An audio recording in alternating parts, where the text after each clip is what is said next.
Bismillahirrahmanirrahim. Assalamualaikum warahmatullahi wabarakatuh. Alhamdulillahi rabbil alamin.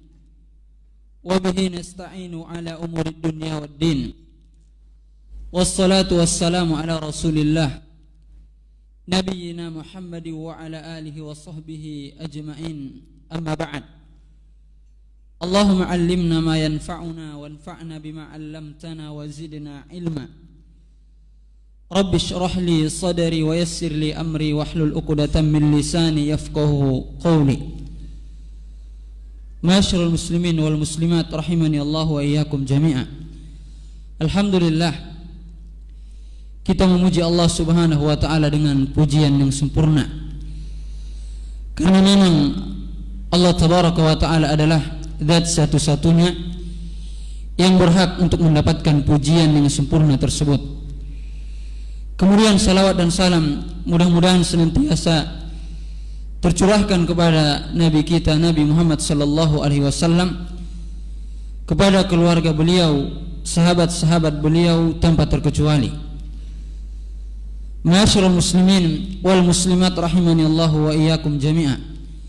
Alhamdulillah, biidnillahi wa taufiqih, pada malam hari yang baik ini kembali Allah Subhanahu wa taala pertemukan kita dalam rangka melanjutkan kajian kita dari kitab Al-Ikhlas Thariqul Khalas.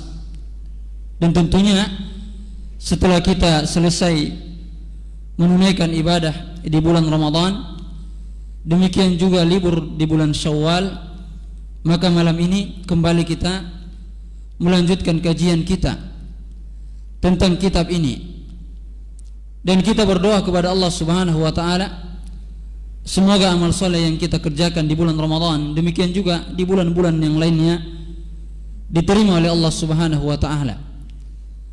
Karena tentunya tidak ada di antara kita yang menjamin apakah amal soleh yang kita kerjakan di bulan Ramadan itu sudah pasti diterima oleh Allah Subhanahu wa ta'ala. Tidak ada di antara kita yang bisa menjamin.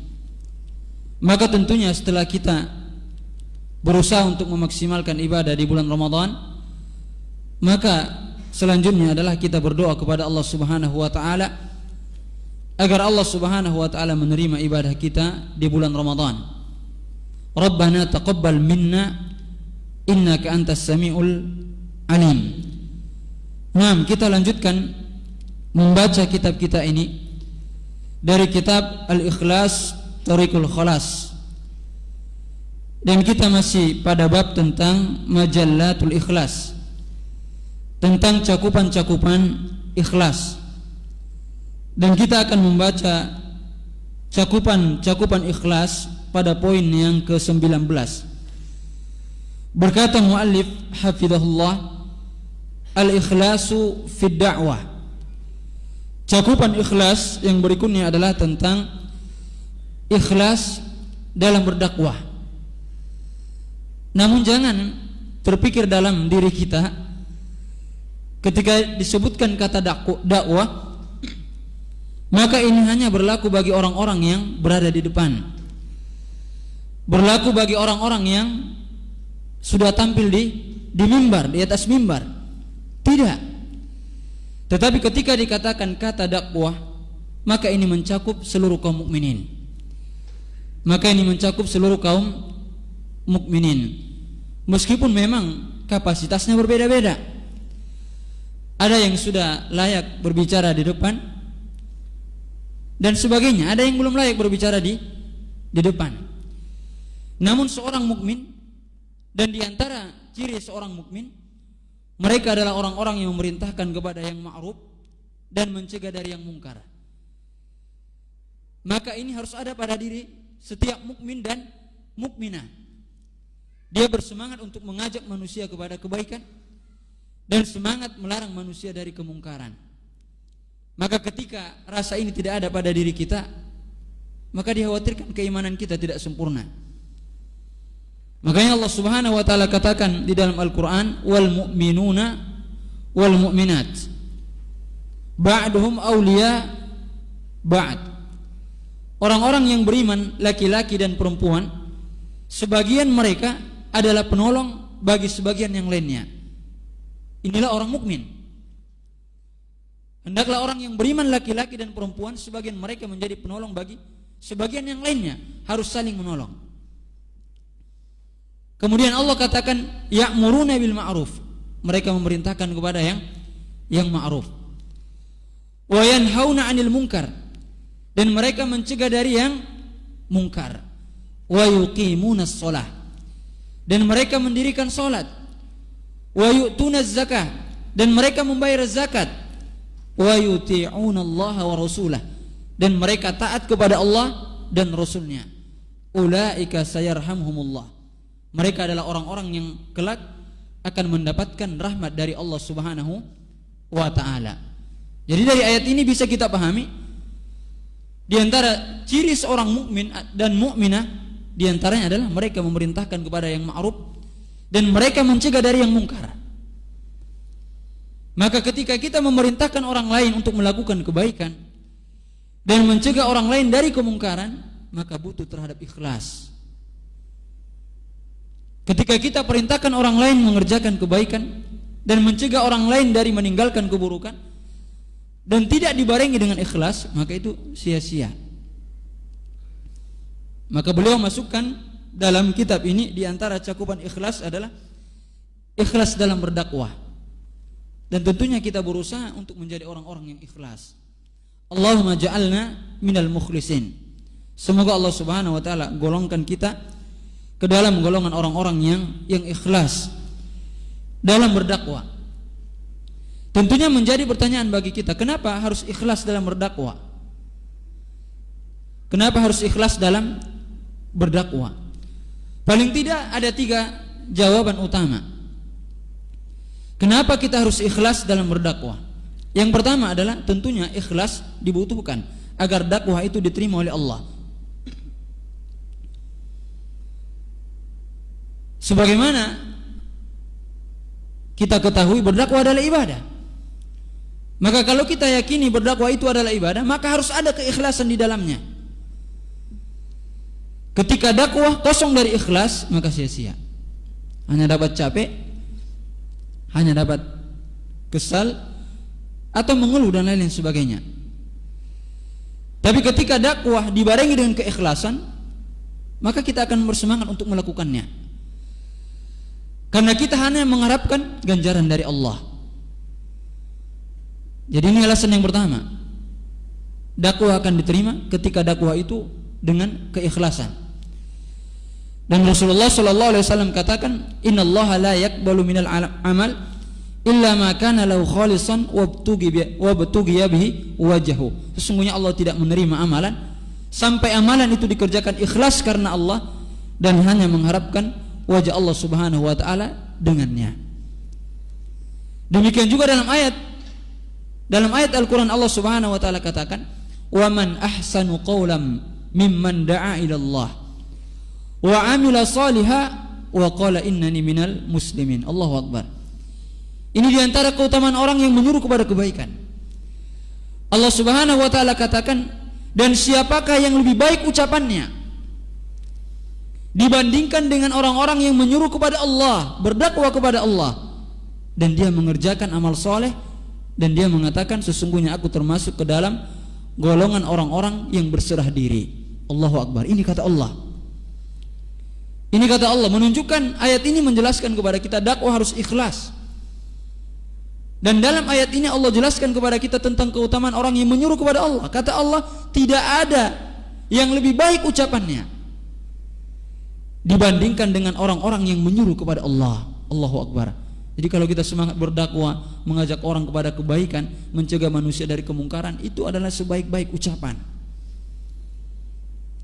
Itu adalah sebaik-baik ucapan. Jadi ini alasan yang pertama. Mengajak manusia melakukan kebaikan dan mencegah manusia dari kemungkaran harus ikhlas agar kita dapat pahala. Demikian juga ketika kita mendakwai anak kita, memberikan nasihat kepada anak kita, kepada istri kita, harus ikhlas agar kita dapat pahala ketika kita menyampaikan wejangan kepada mereka. Enggak boleh lupa ikhlas ini. Ketika kita ingin memberikan nasihat kepada istri, niatkan karena Allah. Ketika kita ingin memberikan nasihat kepada anak, niatkan karena Allah agar nasihat itu bernilai pahala di sisi Allah. Jadi ini alasan yang pertama. Kemudian alasan yang kedua, kenapa dakwah butuh keikhlasan? Agar dakwah itu lebih mudah diterima oleh orang lain.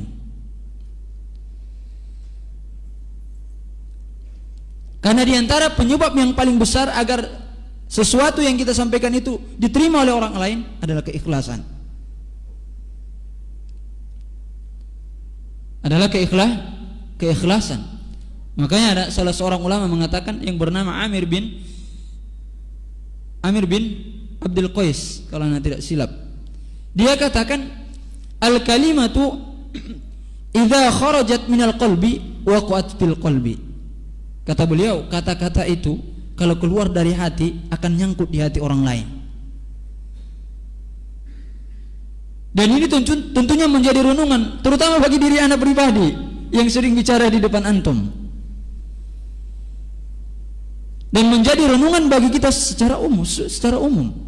Ketika kita menyampaikan itu nasihat kepada siapapun itu, kepada orang tua kita, kepada saudara kita, kepada anak kita, kepada istri kita, harus dengan ikhlas agar nasihat itu lebih diterima oleh orang yang kita sampaikan nasihat itu. Ini kata siapa? Amir bin Abdul Qais. Ada nggak anda catat namanya di sini? Iya, nanti bisa dicek ya. Yang mengucapkan kalimat ini adalah Amir bin Abdul Qais. Dia katakan kata-kata itu kalau keluar dari hati akan nyangkut di hati. Jadi ini alasan yang kedua, para ikhwah rahimani Allah wa iyyakum jami'an. Kenapa dalam berdakwah harus ikhlas? Agar dakwah itu lebih mudah diterima oleh orang lain. Makanya Anda sering sampaikan kepada jamaah semuanya. Ada ustadz yang sama-sama mungkin alumni Madinah, ya kan? Nilainya juga di kelas sama, ilmunya sama, materi yang dibahas sama, hadisnya sama, ayat yang dibawakan sama. Tapi kok ustadz ini yang menyampaikan lebih masuk ke hati kita, paham kita terima. Padahal yang disampaikan ilmu yang sama, nggak ada bedanya. Bahkan dua ustadz ini sama-sama alumni Madinah misalnya, nilainya juga di kelas sama, materi yang disampaikan sama, dalilnya juga sama. Tapi kok ustaz yang ini menyampaikan lebih mengena di hati kita? Mungkin diantara penyebabnya karena keikhlasan dia. Maka ini alasan yang kedua, kenapa dalam berdakwah butuh keikhlasan, agar lebih mudah diterima oleh orang lain. Dan memang ini terbukti. Coba kita memberikan nasihat kepada anak itu benar-benar ikhlas dari hati kita yang paling dalam, tidak dibarengi dengan rasa marah, emosi, dan niat-niat yang lainnya. Coba kita praktekkan, biasanya lebih menyentuh pada anak kita. Ustaz, anak udah ikhlas dalam menasihati anak, tapi nggak berubah-berubah juga. Udah, tetap kita ingat hidayah juga di tangan Allah, bos. Nabi Nuh kurang apa lagi kan? Kurang ikhlas apa lagi Nabi Nuh? Tapi istri dan anaknya enggak mau masuk Islam, tidak mengikuti ajaran Nabi Nuh. Kita kembalikan lagi hidayah di tangan Allah. Namun intinya diantara penyebab agar kata-kata kita diterima oleh orang lain, hendaklah kita berusaha untuk ikhlas dalam menyampaikannya. Meskipun Anda sering sampaikan kepada kita sulit, bukan perkara yang mudah. Ini teori aja mudah ini, ya kan? Teori aja mudah kita katakan ketika menyampaikan nasihat ikhlas. Namun prakteknya sangat sulit. Namun inilah gunanya kita belajar, agar kita berusaha untuk terus memperbaiki diri kita. Kemudian alasan yang ketiga, kenapa dalam berdakwah harus ikhlas? Agar dakwah itu menjadi langgeng. Maksudnya dakwah itu akan terus ada. Makanya Syekh Islam Ibn Taimiyah rahimahullah beliau mengatakan, wa ma la yakunu lahu la yan. Ikhlas karena Allah yang tidak dibangun di atas ikhlas karena Allah, maka tidak akan kekal. Kita camkan itu ikhwan. Apapun yang kita buat dalam hidup ini, tentunya dalam perkara kebaikan khususnya, ketika yang kita melakukannya bukan karena Allah, tidak ikhlas karena Allah, maka dia tidak akan bermanfaat dan dia tidak akan tahan lama. Maka sesuatu yang dilakukan ikhlas karena Allah, dia akan berkelanjutan, terus menerus dia akan ada. Makanya para ulama mengatakan ketika Imam Ibnu Abi Dhi'bi dia menulis kitab yang lebih tebal dari Muwatta karangan Imam Malik. Ya kan, Imam Ibnu Abi Dhi'bi ini mengarang kitab lebih tebal dari kitab Muwatta Imam Malik. Maka ada yang mengatakan kepada Imam Malik rahimahullah ketika beliau menulis kitab yang semisal dengan Ibnu Abi Dhi'bi ini, padahal mereka satu negeri dan satu masa. Ada yang mengatakan kepada Imam Malik, apa faedahnya engkau membuat kitab yang semisal dengannya? Tadi kan kitabnya lebih tebal ini yang dibuat oleh Imam Ibnu Abi Dhi'bi. Kita lihat apa yang dikatakan oleh Imam Malik rahimahullah. Maka nadillah bakia. Sesuatu yang dilakukan karena Allah, maka dia terus akan tetap ada. Antum lihat, siapa yang tak kenal dengan kitab Muwatta Imam Malik?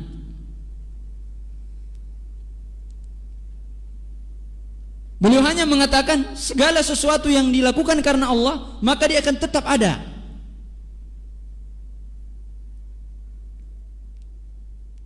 Dan ini jadi renungan bagi kita. Setiap aktivitas yang kita lakukan, ketika kita melakukan ikhlas karena Allah, maka dia akan terus berkelanjutan. Dia akan terus berkelanjutan ikhwan. Maka teruslah kita berusaha untuk ikhlas dalam setiap gerak-gerik kita. 6. Kita baca kitab ini. Maqamud da'wah ila Allah afdalu maqamatil abdi. Kedudukan berdakwah kepada Allah adalah kedudukan terbaik seorang hamba. Allahu Akbar. Iya, karena berdakwah ini adalah tugas para nabi dan rasul. Berarti ketika seorang itu semangat berdakwah, maka dia telah mengikuti jejak para nabi dan rasul. Makanya beliau katakan kedudukan berdakwah kepada Allah adalah kedudukan terbaik seorang hamba. Kenapa? Karena para nabi dan rasul kerjanya adalah mengajak manusia kepada Allah. Maka ketika kita mencontoh para nabi dan rasul, maka ini adalah tentunya amalan yang paling utama, amalan yang paling agung. Jadi dalam diri kita ini harus semangat, harus ada semangat dakwah. Tentunya seperti yang Anda katakan tadi, kapasitasnya berbeda-beda tentunya, sesuai dengan ilmu dan kemampuan kita. Tapi dalam hati kita harus ada semangat untuk berdakwah, mengajak manusia kepada kebaikan dan mencegah manusia dari kemungkaran, harus ada. Karena ini diantara ciri orang beriman. Karena ini adalah kedudukan yang paling tinggi. Karena ini adalah kedudukan yang paling tinggi. Namun jangan asal sembarang berdakwah aja. Ajak manusia sibuk berdakwah dan lain sebagainya. Ada juga kaidah-kaidah yang harus kita perhatikan tentunya. Para ulama menjelaskan paling tidak ada 4 kaidah yang harus kita penuhi dalam berdakwah. Yang pertama, harus ikhlas karena Allah. Ini kaidah asas ini. Harus ikhlas karena Allah. Kalau sekarang masih kurang-kurang ikhlasnya, terus kita paksa diri ini untuk ikhlas. Karena enggak ada di antara kita yang menjamin kita ikhlas nih. Kita hanya berusaha untuk terus memaksa diri kita untuk ikhlas. Terus dipaksa untuk ikhlas. Terus berlatih untuk menjadi orang yang ikhlas. Ini kaidah yang pertama. Ini tadi sudah kita jelaskan. Kemudian yang kedua, harus dengan ilmu. Semangat dalam berdakwah boleh. Bahkan itu diantara tanda keimanan. Semangat dalam berdakwah itu diantara tanda keimanan. Bahkan kalau orang dia mengaku mukmin tapi tak semangat berdakwah, enggak ada keinginan dalam berdakwah, ini dipertanyakan keimanannya. Maksudnya imannya tak sempurna. Namun di samping seseorang semangat dalam berdakwah, harus dibarengi dengan ilmu. Harus dibarengi dengan ilmu. Kenapa harus dengan ilmu? Karena kalau tidak dibarengi dengan ilmu, maka kerusakannya akan lebih besar dibandingkan dengan kebaikannya. Makanya Umar bin Abdul Aziz rahimahullah mengatakan, man abadallah bi ghairi ilmin kana ma yufsidu aktsar mimma yuslih. Barang siapa yang beribadah kepada Allah tidak dibangun di atas ilmu, maka kerusakannya akan lebih banyak dibandingkan dengan kebaikannya. Dalam berdakwah juga seperti itu. Kalau belum berilmu berdakwah, takutnya nanti keburukannya lebih banyak, kerusakannya lebih banyak dibandingkan dengan maslahatnya. Gitu ya. Jadi harus dengan ilmu, ala basirah. Harus dengan ilmu. Enggak boleh enggak. Dan tentunya ilmu di sini mencakup tentunya kita harus menguasai materi yang akan kita ajak orang kepadanya. Demikian juga harus ada ilmu tentang siapa yang kita ajak bicara dan lain-lain sebagainya. Ini kaidah yang kedua. Kemudian kaidah yang ketiga, dalam berdakwah harus dibarengi dengan hikmah dan sabar. Makanya kan Allah katakan dalam Al-Quran, ud'u ila sabili rabbika bil hikmati wal mau'izatil hasanah wajadilhum billati hiya ahsan. Serulah manusia kepada Tuhanmu. Apa? Ud'u ila sabili rabbika, dengan hikmah, dengan pelajaran yang baik, dan debatlah mereka dengan cara yang terbaik. Tentunya yang dikatakan hikmah itu kata para ulama adalah tepat dalam ucapan, dalam perbuatan, dan dalam keyakinan. Itu namanya hikmah. Paham ya ikhwan ya? Dikatakan hikmah ketika seorang itu berbuat tepat ucapan, tepat perbuatan, dan tepat keyakinan. Atau ada juga yang mengatakan yang dimaksud dengan hikmah adalah seseorang meletakkan sesuatu pada tempatnya. Makanya banyak pelajaran-pelajaran yang kita bisa ambil dari Nabi kita yang mulia sallallahu alaihi wasallam, bagaimana hikmahnya beliau dalam berdakwah. Demikian juga butuh kepada kesabaran. Syekh Islam Ibnu Taimiyah rahimahullah, orang yang mengajak kepada yang ma'ruf dan mencegah manusia dari yang mungkar, pasti dia akan mendapat rintangan. Jadi kalau antum mau berdakwah nggak ada rintangan, ya udah nggak usah berdakwah lagi. Kalau berdakwah ngajak orang kepada kebenaran, mencegah manusia dari keburukan, pasti ada rintangannya. Nggak mungkin enggak.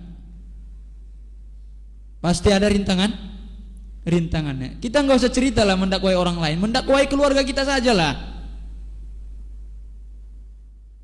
Ya kan? Pas kita udah hijrah, udah berubah dari kebiasaan keluarga kita, kita lihat mereka mulai menjauhi kita kan, ini udah beda anak nih katanya, kita diejek atau lain sebagainya lah. Maka kata Syekh Islam Ibnu Taimiyah rahimahullah, seseorang ketika mengajak kepada yang ma'ruf dan mencegah dari yang mungkar, pasti akan ada rintangannya. Maka kalau dia tidak sabar, kata beliau, maka keburukannya akan lebih banyak dibandingkan dengan kebaikannya. Sabar dalam berdakwah itu banyak ujiannya kan. Dan ujian kita belum seberapa. Nabi aja paling baik akhlaknya, ilmunya sempurna, masih tetap dilempari juga di Taif. Apalagi kita. Kurang apa lagi Nabi kita yang mulia sallallahu alaihi wasallam? Dari segi ilmu, penyampaian, akhlak, adab, udah sempurna. Tapi Nabi masih dilempari di kota Taif dalam berdakwah. Lalu bagaimana dengan kita kan? Udah ilmu kita pas-pasan, akhlak kita juga masih jauh dari yang diharapkan. Jadi ketika kita menyampaikan ilmu mungkin banyak rintangan dan tantangan dan lain sebagainya, maka wajar-wajar saja. Dan ketahui ikhwan, apa yang kita rasakan, rintangan-rintangan yang kita rasakan ketika mengajak manusia kepada kebaikan dan mencegah manusia dari kemungkaran, tidak akan sama seperti rintangan para nabi dan rasul. Belum seberapa gitu ya. Jadi harus semangat. Jadi butuh kepada kesabaran. Kemudian mengetahui keadaan orang yang didakwahi. Ini juga kaidah yang keempat dalam berdakwah. Harus mengetahui keadaan orang yang yang didakwahi. Ini sebagian orang nggak paham di sininya. Masa mendakwahi kawan sama mendakwahi orang tua sama? Nggak mungkin sama. Bahasanya nggak mungkin sama kan? Kalau misalnya kita mengingatkan orang kawan-kawan kita yang sering dekat dengan kita, ya mungkin dengan bahasa-bahasa gaul dan lain sebagainya, mungkin dia masih terbiasa dengan bahasa itu. Tapi ketika kita mengingatkan orang tua kita, bahasa yang kita gunakan sama dengan bahasa yang kita gunakan dengan kawan kita, enggak nyambung. Tidak nyambung. Makanya ada sebuah athar yang datang dari Ali bin Abi Thalib. Apa? Berbicaralah dengan manusia sesuai dengan yang mereka ketahui. Apakah engkau ingin Allah dan Rasulnya didustakan? Maknanya apa? Jangan gara-gara cara kita yang tidak pas, orang jadinya mendustakan Allah dan Rasulnya atau menolak kebenaran karena cara kita yang nggak pas. Karena cara kita yang tidak pas, orang meragukan kebenaran. Jangan sampai seperti itu. Atau jangan sampai gara-gara akhlak kita yang buruk, orang jadinya tidak tertarik dengan agama yang benar ini. Itu lebih kacau lagi kan? Oh, orang-orang kayak gitu-gitu akhlaknya, sering nipu, sering bohong, kata-katanya nggak dijaga. Orang jadinya nggak tertarik dengan dakwah sunnah ini gara-gara melihat akhlak sebagian kaum muslimin. Ini musibah lagi nih yang seperti ini. Seharusnya seorang mukmin menjadi pintu kebaikan bagi orang lain. Justru orang yang seperti ini menjadi penghalang bagi orang lain untuk mengikuti kebenaran. Kita berlindung dari yang seperti ini. Kita berlindung dari yang seperti ini. Jangan sampai gara-gara kita orang benci dengan sunnah ini, atau orang tidak tertarik dengan sunnah ini gara-gara akhlak kita yang buruk. Gara-gara akhlak kita yang buruk. Nas'alullah salamah wal afiyah. Maka ini adalah 4 kaidah dalam berdakwah. Yang pertama tadi adalah harus ikhlas, yang kedua dengan ilmu, yang ketiga dengan hikmah dan sabar, kemudian yang keempat mengetahui keadaan orang yang didakwahi. Nah, kemudian kita melanjutkan. Beliau tadi katakan kedudukan berdakwah kepada Allah adalah kedudukan terbaik seorang hamba. Wa min ahammi al-a'mal as-salihah allati yurja biha al-qurbu min Allah. Dan di antara amal-amal saleh yang paling penting yang diharapkan dengannya mendekatkan diri kita kepada Allah Subhanahu wa taala. Ya kan? Karena Allah katakan kuntum khaira ummatin ukhrijat lin-nas ta'muruna bil ma'ruf wa tanhauna 'anil munkar wa tu'minuna billah.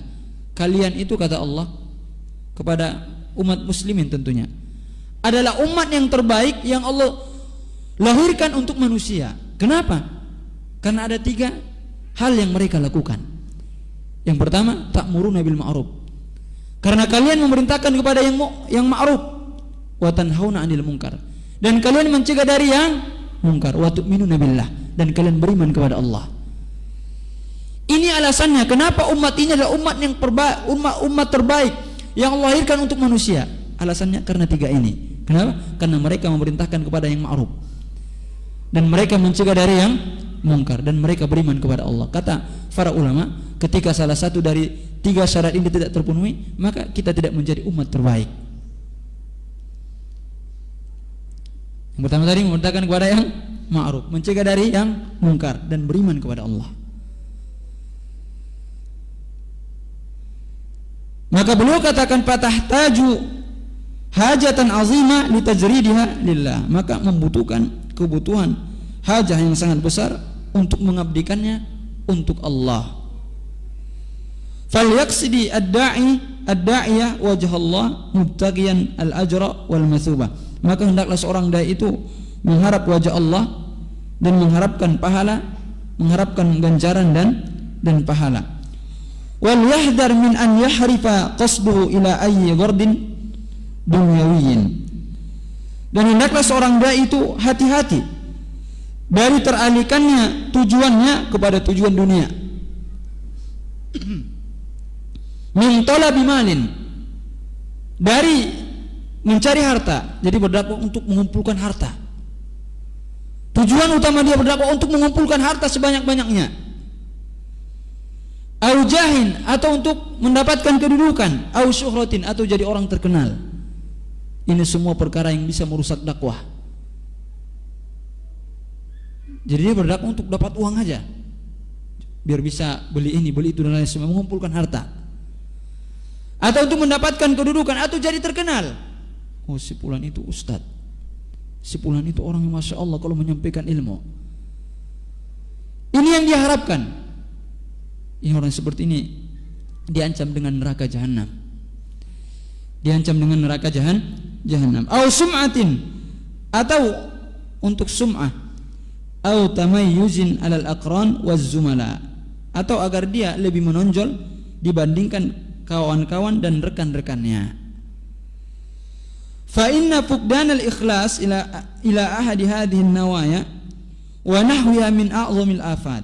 Maka kata beliau, karena hilangnya ikhlas kepada salah satu dari niat-niat yang seperti ini dan yang semisalnya, di antara petaka yang paling besar. Di antara petaka yang paling besar. Wa min asbabi fasalid da'iyah awid da'awat al-islahiyah. Dan di antara penyebab gagalnya seorang dai dan seruan-seruan tersebut dari kemaslahatan. Allahu Akbar. Semoga Allah Subhanahu wa taala menyelamatkan kita dari niat-niat yang seperti ini. Berdakwah apa? Agar jadi orang kaya untuk dapat uang. Jadi Ustaz bisa ngisi kajian. Datang Ustaz nih, berapa tarifnya? 50 juta katanya. Datang zaman ini nggak bisa kurang Ustaz, 45 juta, nggak bisa, harus 50 juta. Itulah Ustaz sekarang nih. Apakah ada Ustaz seperti ini? Ada. Kalau mengundang Ustaz nih, harus jelas dulu akarnya seperti apa. Berapa sekali ceramah? Kalau pas 50 juta berangkat. Kasihan jamaah nawar ya kan. Kasihan kita jamaahnya. Bisa enggak usah 45 juta, enggak bisa 50 juta. Allah musta'an. Ada yang seperti itu. Sekali ceramah ya bisa beli mobil langsung kan? Apa enggak? Tergiur kan? Sekali ceramah langsung bisa ganti mobil. Maka kalau seandainya niat dai yang seperti hanya untuk mendapatkan harta itu, maka sia-sialah yang dia perbuat. Dan ada juga orang berdakwah untuk dapat jabatan. Atau ada juga orang berdakwah agar terkenal, masyhur. Kita berdakwah bukan untuk jadi terkenal, enggak. Kita berdakwah untuk menegakkan kalimat Allah, menyampaikan agama ini kepada manusia. Itu tujuan dari dakwah. Bukan untuk jadi terkenal dan lain sebagainya, enggak. Kemudian beliau melanjutkan, qala Allah Ta'ala, berkata Allah Subhanahu wa taala, "Qul hadhihi sabili ad'u ila Allah ala basiratin ana wa man ittaba'ani wa subhanallah wa ma ana minal musyrikin." Kita lihat ikhwan, ayat ini juga menjelaskan kepada kita bahwa orang yang mengikuti Nabi, mereka adalah orang yang berdakwah di atas ilmu. Allah katakanlah inilah jalanku, aku dan orang-orang yang mengikutiku. Ad'u ila Allah, menyuruh kepada Allah. Lihat ikhwan, katakanlah inilah jalan agamaku, aku dan orang-orang yang mengikutiku. Siapa yang mengikuti Nabi? Para sahabat. Tentunya orang-orang yang beriman yang lainnya. Apa jalan agama mereka?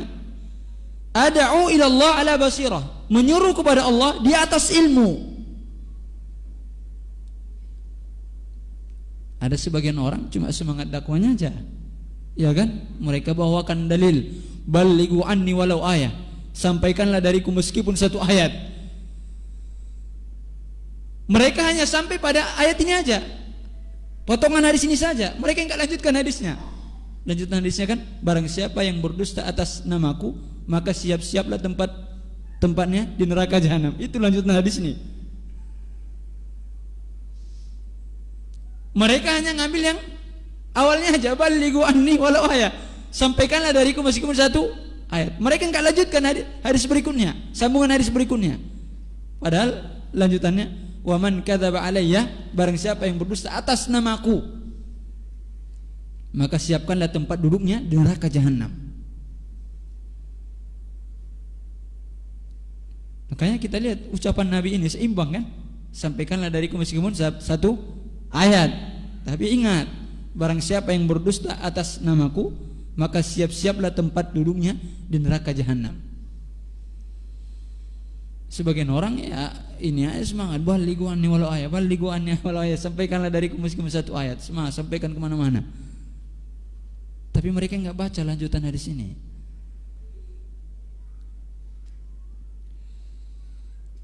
Maka Allah katakanlah Muhammad, inilah jalanku, aku dan orang-orang yang mengikutiku, menyeru kepada Allah di atas ilmu. Wa subhanallah wa ma ana minal musyrikin. Maha suci Allah dan aku bukanlah termasuk orang-orang yang melakukan kesyirikan. Jadi dalam ayat ini menjelaskan kepada kita bahwasanya dakwah itu harus ikhlas karena Allah. Ya kan? Menunjukkan kepada kita dakwah harus ikhlas karena Allah. Jangan sampai niat kita kepada yang lainnya, untuk terkenal, dapat uang dan lain-lain sebagainya, atau mendapat pujian, atau mengajak kepada kelompok atau mazhab tertentu. Kita baca sedikit lagi nih ya. Ini penting juga dibaca ini. Lianna katsiran minan nas law da'a ila al-haqqi fa huwa yad'u ila nafsihi. Ini kata muallif. Karena banyak di antara manusia ketika dia mengajak kepada kebenaran, dia mengajak kepada dirinya. Falladhi yad'u ila Allah huwa alladhi la yuridu illa an yaquma dinullah. Maka orang-orang yang menyeru kepada Allah, dia tidak menginginkan dari dakwanya kecuali agar agama Allah ini tegak. Ini kita lihat ikhwan. Jadi orang yang berdakwah ikhlas karena Allah, yang dia inginkan adalah agama ini tegak, enggak ada yang lainnya. Bukan agar orang lain, oh yang pas dia kajian rame, banyak yang ikuti dia, enggak. Bukan ini tujuan seorang dai. Kata muallif di sini, orang yang menyeru kepada Allah adalah orang yang dia hanya menginginkan agar agama Allah ini tegak. Baik ada yang mengikuti dia, ada yang mendengarkan dia, enggak, bukan ini yang dia mau. Walladhi yad'u ila nafsi, adapun orang yang menyeru kepada dirinya, ini banyak sekarang nih. Para ulama, dikatakan ulama ya, dia menyuruh kepada pemahamannya, kepada mazhabnya, kepada kelompoknya dan lain sebagainya. Dia tidak menyuruh kepada kebenaran. Walladhi yad'u ila nafsi, adapun orang yang menyuruh kepada dirinya, huwallazi yuridu an yakuna qauluhu huwal maqbul. Yaitu orang-orang yang dia hanya menginginkan agar ucapannya saja yang diterima. Haqqan kana am batila, baik yang disampaikan itu benar atau salah. Enggak, ketika kita berdakwah menyeru kepada Allah, bukan menyuruh kepada diri kita. Bukan menyuruh kepada kelompok kita. Bukan menyuruh kepada yang lain, enggak, menyuruh kepada Allah. Ya, jadi bukan agar kita terkenal, oh kita dipuji, diterima orang lain ucapan kita, bukan itu. Kita menyuruh kepada Allah. Dan ini yang dilakukan oleh para ulama salaf. Makanya suatu ketika Hamdun Al-Qassar rahimahullah, beliau katakan, beliau ditanya. Pertanyaannya adalah, ma balu kalamis salaf anfa min kalamina. Ada apa gerangan? Kenapa ucapan para ulama salaf itu lebih bermanfaat dari ucapan kita? Kenapa ucapan para ulama salaf dulu itu lebih bermanfaat dari ucapan kita? Maka beliau katakan, qal li'annahum takallamu li'izil Islam wa najatin nufus wa ridar rahman. Alasannya adalah ulama salaf itu dulu kalau mereka berbicara untuk kemuliaan Islam, untuk keselamatan jiwa, dan untuk ridho Ar-Rahman. Lihat ikhwan, inilah yang menyebabkan ucapan mereka lebih bermanfaat dari ucapan kita. Mereka berbicara itu untuk kemuliaan Islam, untuk keselamatan jiwa orang lain, dan untuk mendapatkan ridho Ar-Rahman. Kemudian beliau mengatakan, wa nahnu natakallam, adapun kita itu berbicara apa? Li izzatin nafsi, untuk kemuliaan jiwa kita. Allahu Akbar. agar ucapan kita dipuji atau dan lain sebagainya. Wa talabid dunya, dan kita berbicara untuk mendapatkan dunia. Wa qabul al-khalqi, dan agar ucapan kita itu diterima oleh manusia. Inilah perbedaannya, ikhwan. Inilah perbedaan ucapan para salaf dibandingkan dengan ucapan kita di zaman sekarang nih. Sehingga ucapan salaf itu lebih berbobot, lebih menyentuh, lebih bermanfaat. Kenapa? Karena mereka itu berbicara untuk kemuliaan Islam, untuk keselamatan jiwa, untuk ridho Allah. Adapun kita berbicara itu banyak, kita berbicara untuk kepentingan diri kita, ya kan?